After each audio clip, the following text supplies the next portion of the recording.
Guys আমি একটি video নিয়ে আসছি। ওস্তাদের নাম কি? ইকরাম। বাড়ি কোথায়? চান্দিনা, কুমিল্লা, দাররা। আচ্ছা, গাড়িতে আজকে কয়দিন?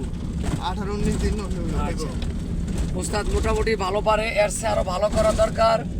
ওস্তাদের জন্য সবাই দোয়া করবেন, যাতে কর্ম যে আশা করে আসছে ড্রাইভিং হইব, যাতে ড্রাইভারের মতন ড্রাইভার হইতে পারে। আমি আপনার কাছে অনুরোধ, আপনারা খেয়াল করে শিখবেন। এই ভিডিওগুলো ধারণ করাটা কি আপনার কোথাও ভুল আছে কিনা গাড়ি চালাইতে গিয়া, এই ভুলটা সংশোধন হওয়ার জন্যই আমি ভিডিওটা করতেছি।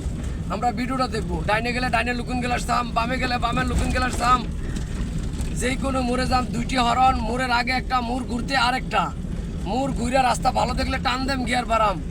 গাড়ি আমার কথা শুনবো, গাড়ির কথা আমি শুনবো না। এই কথাগুলো পালন করি। যতক্ষণ গাড়ি চালাম টেম্পারেচার কাটার দিকে খেয়াল রাখলাম। আর যেসব ভাইরা গাড়ি চালাইতে গিয়া খেয়াল দেন থাকে না, অনুরোধ, আমরা 5 ওয়াক্ত নামাজ পড়বো, ভালো মানুষের লোকে চলবো, মা বাবার খেজমত করব। সবাই ভালো থাকবেন, আমার চ্যানেলটা লাইক কমেন্ট শেয়ার করবেন। আসসালামু আলাইকুম ওয়া রাহমাতুল্লাহি ওয়া বারাকাতুহু।